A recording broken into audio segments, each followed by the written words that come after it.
Welcome and जय Hind dear friends. तो स्वागत है आपका आपके अपने यूट्यूब चैनल एनटेक स्टडी पर। तो आज की इस वीडियो में डिस्कस करने वाले हैं प्रकाश लाइट से मोस्ट इम्पोर्टेंट 25 क्वेश्चन। इससे पहले मैं लाइट से आपको 2 चैप्टर दे चुका हूं। जिस भी भाई ने वो नहीं देखे जाओ उनको देखो, प्लेलिस्ट आपकी रेडी है। मैंने पर चैप्टर 25 क्वेश्चन कराए हैं और वही क्वेश्चन कराए हैं जो आपके एग्जाम के लिए मोस्ट इंपोर्टेंट है।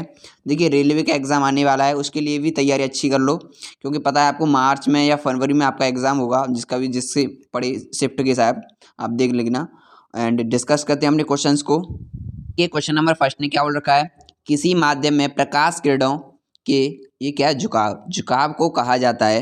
किसी माध्यम में प्रकाश किरणों के झुकाव को क्या कहा जाता है, अपवर्तन, प्रसार, प्रतिबिंब या डिफ्लेक्शन। तो देखिए अपवर्तन, प्रकाश का किसी चिकनी सतह से टकरा कर वापस लौट जाना अपवर्तन कहलाता है। प्रसार, प्रसार में से होता है फैलना, प्रसार एक्सपेंस होना, एक्सपेंड होना, फैलना। प्रतिबिंब, इमेज बनना, इमेज बनती है किसी चीज़ की तो इसे प्रतिबिंब बोलते हैं। देखिए तो इस क्वेश्चन का राइट आंसर आपका ऑप्शन नंबर ए हो जाएगा। किसी माध्यम में प्रकाश किरणों के झुकाव को कहा जाता है अपवर्तन। ठीक है, क्या कहा जाता है, अपवर्तन। प्रकाश की डेफिनेशन में बता दूं, प्रकाश की डेफिनेशन भी कई एग्जाम में थ्योरेटिकल क्वेश्चन के तरीके से पूछ ली जाती है, थ्योरेटिकल में ही। प्रकाश एक प्रकार की ऊर्जा है। कैसी है, एक प्रकार की ऊर्जा। प्रकाश एक प्रकार की ऊर्जा है। और ये बताइए ऊर्जा का सबसे बड़ा प्राकृतिक स्रोत क्या है। ये हीट वाले चैप्टर से क्वेश्चन मैंने पूछा है। ऊर्जा का सबसे बड़ा प्राकृतिक स्रोत क्या है, तो सूर्य। अब बोलो सूर्य कैसे, देखिए सूर्य से जब आप धूप में बैठो तो देखना आपकी बॉडी गर्म हो जाएगी, आपको गर्माहट का महसूस होगी, तो एनर्जी आ रही है बहुत सारी। उस क्यों बन रही है पता है, सूर्य में एनर्जी क्यों बन रही है, नाभिकीय संलयन, हजारों नाभिक फट रहे हैं और नई नई क्रिया हो रही हैं और नई नई एनर्जी बन रही है। तो इस क्वेश्चन का option number A right answer हो जाएगा। डिस्कस करते हैं क्वेश्चन नंबर सेकंड को। देखिए क्वेश्चन नंबर सेकंड ने क्या बोल रखा है, वायुमंडल अपवर्तन के कारण, किसके कारण, अपवर्तन के कारण सूर्योदय और सूर्यास्त में लगभग तक की देरी हो सकती है। 3 मिनट, 2 मिनट, 1 मिनट या 4 मिनट। तो देखिए अपवर्तन के कारण, इसके रिफ्लेक्शन के कारण सूर्योदय और सूर्यास्त में 2 मिनट तक की देरी हो सकती है। कितने मिनट की, 2 मिनट तक की देरी हो सकती है। कई कई बुक में 1 मिनट 56 सेकंड भी दे रखा है। ठीक है, उसमें कोई बात नहीं है, तो ये भी आंसर ठीक है, क्योंकि लगभग 2 मिनट ही हो गए। ठीक है, डिस्कस करते हैं क्वेश्चन नंबर थर्ड को। देखिए क्वेश्चन नंबर थर्ड ने क्या बोल रखा है, जब प्रकाश सघन माध्यम से विरल माध्यम में प्रवेश करता है तो वह तेज तथा हो जाता है, कम घनत्व के माध्यम में परावर्तित हो जाता है, नॉर्मल से दूर झुकता है या उसमें कोई परिवर्तन नहीं होता है, क्या नॉर्मल कोई और झुकता है। तो इस क्वेश्चन का right answer option number B हो जाएगा, नॉर्मल से दूर झुकता है। ठीक है, जब प्रकाश की किरण, मैंने ये बताया था विरल माध्यम, सघन माध्यम, सघन माध्यम से विरल में, सघन का मतलब मैं बता दूं, सघन का मतलब गाढ़ा, जैसे ऊपर जल है और नीचे क्या है, ये जल है। ठीक है, ये सारा क्या है, जल। ऊपर वाले में क्या है, सब में जल है, ये क्या है, एयर, कहीं कहीं एयर, पूरे में एयर ही है इसमें। तो अगर सघन माध्यम से विरल माध्यम में आएगा तो दूर झुकता है, इससे ये नॉर्मल होती है, आपको बताइए नॉर्मल है, इससे दूर हट जाएगा। अगर यही मैं डिपेंड ऐसे कर दूं कि ये क्या है, विरल और ये सघन है, तो इसके पास आ जाएगी, ये ग्रेड इसके पास आ जाएगी इससे, और इस वाले चैप्टर में दूर हट जाएगी। ठीक है, इस वाले टॉपिक में। ठीक है, डिस्कस करते हैं क्वेश्चन नंबर 4 को। देखिए क्वेश्चन नंबर 4 ने क्या बोल रखा है, निम्न में से कौन सा विकल्प कुछ निश्चित पदार्थों में अपवर्तक सूचकांक के सही आरोही क्रम को दर्शाता है। बाएं से दाएं, किससे, बाएं से दायां। सेंधा, नमक, बेंजीन, केरोसिन या बर्फ। केरोसिन, बर्फ, बेंजीन, सेंधा या नमक। सेंधा, नमक, बर्फ, बेंजीन या केरोसिन। बर्फ, केरोसिन, बेंजीन, सेंधा, नमक। तो देखिए इस क्वेश्चन का राइट आंसर ऑप्शन नंबर जो डी है वही हो जाएगा। मैंने इसमें लिख भी रखा है। देखिए ये क्वेश्चन कैसा है, याद करने लायक, इसमें कोई ट्रिक वगैरह कुछ नहीं चलेगा, नहीं थ्योरी इसमें। ये क्वेश्चन आपको समझना पड़ेगा, लर्न करना पड़ेगा। ठीक है, लर्न करें अच्छे से, इसी वजह से मैं इसका आंसर भी लिख रखा है। आपकी पीडीएफ में आपको आंसर लिख रहा मिल जाएगा। टेलीग्राम पर जाना, सर्च करना एनटेक स्टडी, वहाँ पर एक ग्रुप मिलेगा, उसमें ऐड हो जाना, उसकी पीडीएफ मिल जाती है। ठीक है, कि क्वेश्चन नंबर 5 ने क्या बोल रखा है, निम्न में से किस माध्यम का अपवर्तनांक सबसे कम है। पेट्रोल का, तेल का, हवा का या हीरे का। तो देखिए सबसे कम अपवर्तनांक जो होता है वो होता है आपकी एयर का। किसका, हवा का। एयर का अपवर्तनांक सबसे कम होता है, तो ऑप्शन नंबर जो सी है वही आपका राइट आंसर हो जाएगा। डिस्कस करते हैं क्वेश्चन नंबर 6 को। देखिए क्वेश्चन नंबर 6 ने क्या बोल रखा है, जिस बिंदु पर सभी किरणें मिलती हैं को कहते हैं अपर्चर या मुख्य धुरी, पोल या फोकस। तो देखिए मैं आपको बना देता हूँ, ये रही आपकी पोल, क्या ये पोल, ध्रुव। ठीक है, ये रहा आपका फोकस। आपको पता है सब किरणें आती हैं, कोई फोकस से जाएगी, कोई फोकस पर आती है, कोई ऐसे हट जाती है, कोई ऐसे हट जाती है, लेकिन सब कहाँ से जाती हैं? फोकस से जाती हैं। इस वजह से ऑप्शन नंबर जो डी है वही आपका राइट आंसर हो जाएगा। ठीक है, डिस्कस करते हैं क्वेश्चन नंबर 7 को। देखिए इस क्वेश्चन के ऑप्शन नहीं लिख रखी है। निम्नलिखित में से कौन सा दर्पण प्रतिबिंब दर्पण की प्रतिबिंब सतह पर स्थित है? कौन सा दर्पण प्रतिबिंब की सतह पर स्थित है? तो इस क्वेश्चन का राइट आंसर होता है पोल, ध्रुव। और ये क्वेश्चन आपके रेलवे के एग्जाम में आया हुआ है, प्रीवियस ईयर क्वेश्चन है। ठीक है, पोल ध्रुव पर होता है ऐसा। ठीक है, ऑप्शन नंबर जो पोल ही है वही आपका राइट आंसर हो जाएगा। ठीक है, डिस्कस करते हैं क्वेश्चन नंबर 8 को। देखिए क्वेश्चन नंबर 8 ने क्या बोल रखा है? एक दर्पण की वक्रता की फोकल लंबाई और त्रिज्या के बीच संबंध होता है। तो ये होता है आपका R इजिकल टू 2F। ठीक है, F बराबर या F बराबर R/2, F बराबर R/2। ऑप्शन नंबर जो सी है वही आपका राइट आंसर हो जाएगा। ठीक है, डिस्कस करते हैं क्वेश्चन नंबर 9 को। देखिए क्वेश्चन नंबर 9 ने क्या बोल रखा है? किस स्थिति में एक अविलंबित किरण, आपतित किरण और परावर्तित किरण सभी एक ही सतह पर होते हैं? आपतन कोण की स्थिति में, अपवर्तन तथा परावर्तन दोनों की स्थिति में, विद्युत स्थिति ऊर्जा में या अपवर्तनांक के प्रमाण में। तो ये देखिए ये तो थ्योरी है सीधी सीधी आपकी, तो अपवर्तन तथा परावर्तन दोनों में ही। ठीक है, देखिए अपवर्तन के नियम या परावर्तन के नियम मैं आपको बता देता हूँ। आपतन कोण का मान सदैव परावर्तन कोण के मान बराबर होता है। ठीक है, I इजिकल टू R। आपतित किरण, अपवर्तित किरण तथा आपतन बिंदु अभिलंब तीनों एक ही तल पर होते हैं। ठीक है, याद रखना आपतन कोण का मान सदैव परावर्तन कोण के बराबर होता है और आपतित किरण, अपवर्तित किरण तथा आपतन बिंदु अभिलंब तीनों एक ही तल पर होते हैं। ठीक है, डिस्कस करते हैं क्वेश्चन नंबर 10 को। देखिए क्वेश्चन नंबर 10 ने क्या बोल रखा है? के कारण आकाश में तारा टिमटिमाता दिखता है?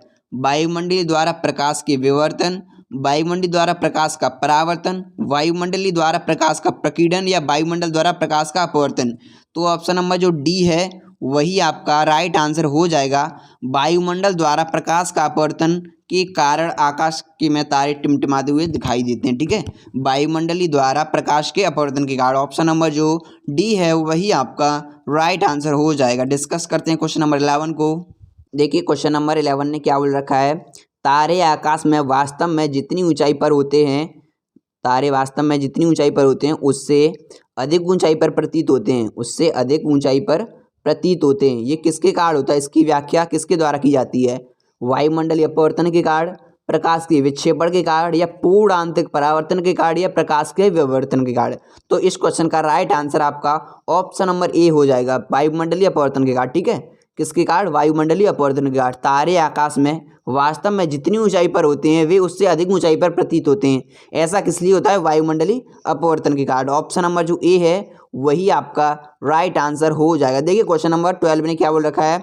जब प्रकाश की किरण एक माध्यम से दूसरे माध्यम में जाती है तो इसकी तरंगदैर्घ्य समान बनी रहती है, आवृत्ति समान बनी रहती है, या आवृत्ति बढ़ जाती है, तरंगदैर्घ्य बढ़ जाती है? तो आवृत्ति समान रहती है। जो मैंने आवृत्ति है जी फ्रीक्वेंसी, ये कभी नो चेंज, कैसे भी माध्यम में जाए फ्रीक्वेंसी कभी भी नहीं बदलती। ठीक है, आवृत्ति का मात्रा क्या हो जाता है? Hertz, Hz। तो ऑप्शन नंबर जो बी है वही आपका राइट आंसर हो जाएगा। आवृत्ति समान रहती है, कभी नहीं बदलती। ठीक है, डिस्कस करते हैं क्वेश्चन नंबर 13 को। देखिए क्वेश्चन नंबर 13 ने क्या बोल रखा है? न्यूमेरिकल है ये।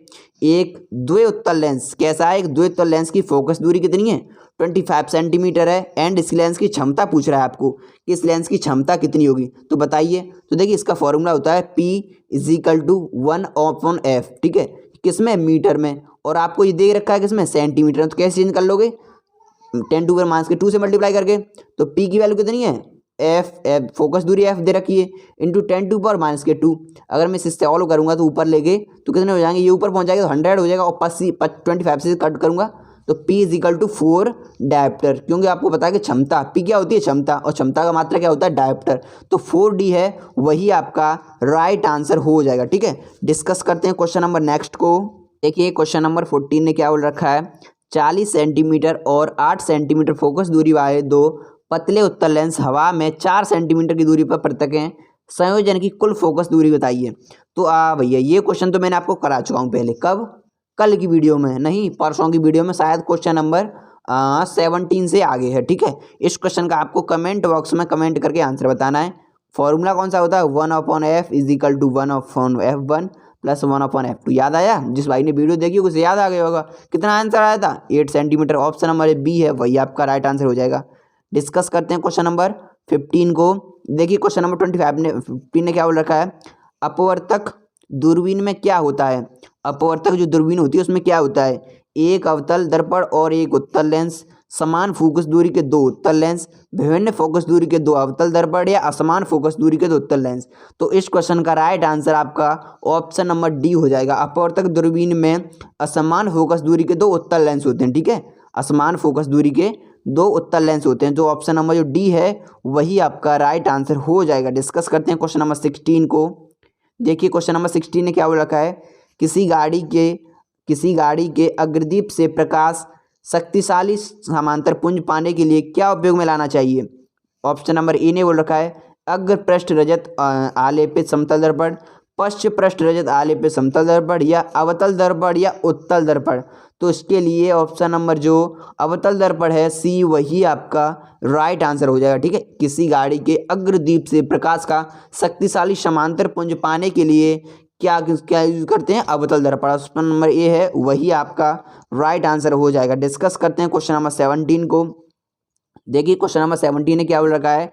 कोई पिंड अवतल दर्पण के फोकस पर रखा है, इसका प्रतिबिंब क्या होगा? कोई पिंड अवतल दर्पण के फोकस पर रखा है, इसका प्रतिबिंब क्या होगा?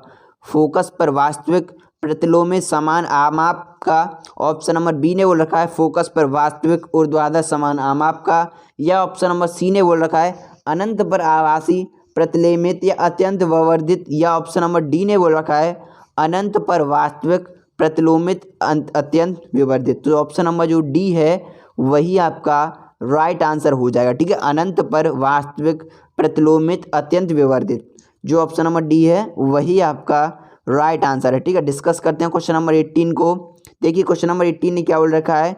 कोई ऑप्टिशियन शक्ति 0.5 0.5 क्षमता कितनी दे रखी है? 0.5 P इजिकल टू 0.5 माइनस के 0.5। तो संगत लेंस होना चाहिए। कैसा लेंस होना चाहिए अब आपको बताना है। संगत लेंस कैसा होना चाहिए? ऑप्शन नंबर ए ने बोल रखा है 2 मीटर की फोकस दूरी का उत्तल लेंस, या 50 सेंटीमीटर फोकस दूरी का उत्तल लेंस, या 2 मीटर की फोकस दूरी का अवतल लेंस। बिल्कुल सही, अवतल लेंस माइनस में होता है तो ऑप्शन नंबर जो डी सी है वही आपका राइट आंसर हो जाएगा। ठीक है, P इजिकल टू 1/f होता है तो उसी से निकल आएगा। P इजिकल टू 1/f कितना हो जाएगा? 2 सेंटीमीटर फोकस दूरी का अवतल लेंस। डिस्कस करते हैं क्वेश्चन नंबर नेक्स्ट को। देखिए क्वेश्चन नंबर 19 ने क्या बोल रखा है? इनमें से कौन सा गर्मी के प्रभाव से संबंधित नहीं है? कंडक्टिव, रिफ्रैक्टिव या रेडियो एक्टिव या कन्वेक्टिव। तो इसका राइट आंसर ऑप्शन नंबर जो वी है वही आपका राइट आंसर हो जाएगा। ठीक है, रिफ्रैक्टिव। ये क्वेश्चन याद करने लायक है। डिस्कस करते हैं क्वेश्चन नंबर 20 को। देखिए क्वेश्चन नंबर 20 ने क्या बोल रखता है?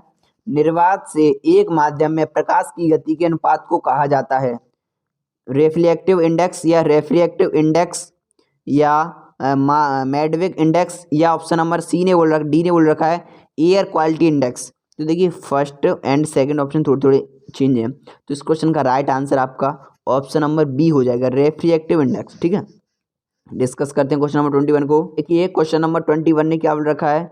किसी भी माध्यम का पूर्ण अपवर्तक सूचकांक होता है, कितना होता है? 1 के बराबर, 1 से अधिक, 1 से कम या 0। तो ये होता है आपका 1 से अधिक। किसी भी माध्यम का पूर्ण अपवर्तक सूचकांक 1 से अधिक होता है। ठीक है, डिस्कस करते हैं क्वेश्चन नंबर 22 को। रात के समय तारों का टिमटिमाना के कारण होता है? वायुमंडलीय अपवर्तन, प्रकाश के परिक्षेपण, प्रकाश के परावर्तन या प्रकाश के प्रकीर्णन। तो इस क्वेश्चन को पहले भी करा चुका हूँ। तो इस क्वेश्चन का राइट आंसर आपका ऑप्शन नंबर ए हो जाएगा, वायुमंडलीय अपवर्तन। ठीक है, option number A right answer है। देखिए क्वेश्चन नंबर 22 ने क्या बोल रखा है? रात के समय तारों का टिमटिमाना के कार्य तो हो गया आपका ऑप्शन नंबर 23। इसने क्या बोल रखा है? जब प्रकाश की किरण एक सघन माध्यम से विरल माध्यम में विचरण करती है तो यह झुकती है अविलंब की ओर कम गति, या अविलंब से दूर कम गति, अविलंब की ओर तीव्र गति, या अविलंब से दूर तीव्र गति। तो इस क्वेश्चन का ऑप्शन नंबर जो डी है वही आपका राइट आंसर हो जाएगा, अविलंब से दूर और तीव्र गति। ठीक है, डिस्कस करते हैं क्वेश्चन नंबर 24 को। देखिए क्वेश्चन नंबर 24 ने क्या बोल रखा है? जब प्रकाश एक सघन माध्यम से विरल माध्यम में प्रवेश करता है तो क्या करता है? तो इसकी गति पर क्या प्रभाव पड़ता है? बढ़ती है, घटती है और फिर बढ़ती है, कोई परिवर्तन नहीं हो जाए या कम होती है। तो देखिए जब प्रकाश एक सघन माध्यम से विरल माध्यम में प्रवेश करता है तो उसकी गति बढ़ती है। जो ऑप्शन नंबर जो ए है वही आपका राइट आंसर हो जाएगा। डिस्कस करते हैं 25 को। देखिए दर्पण का सूत्र क्या है? Most important. प्रकाश में जो कुछ है बस दर्पण ही है। 1/f = 1/u + k 1/v। ठीक है, 1/u + k 1/v। ठीक है, यही है दर्पण में सब कुछ, आपको पता है। तो मिलते हैं नेक्स्ट वीडियो में, तब तक के लिए टेक केयर, बाय गाइस। और मैं आपको एक और बात बता दूं, देखिए ये आपके चैनल के बारे में थोड़ा बताया गया है। एनटेक स्टडी टेलीग्राम पर जाना, सर्च करना एनटेक स्टडी, वहाँ पर एक टेलीग्राम ग्रुप मिलेगा, उसमें ऐड हो जाना। मैं जो क्वेश्चन कराता हूँ उनकी पीडीएफ चाहिए, बिल्कुल प्रॉपर, जो आप प्रिंट निकलवाते हो आप निकलवा भी सकते हो, बिल्कुल उसी सीक्वेंस में बनाते हैं हम। और फेसबुक पर जाना, सर्च करना एनटेक स्टडी, ये सर की फेसबुक लिंक है, यहाँ पर भी आप लोग सर को फॉलो कर सकते हो। एग्जाम से रिलेटेड कोई क्वारीज हो तो पूछ सकते हो। ठीक है, तो मिलते हैं नेक्स्ट वीडियो में।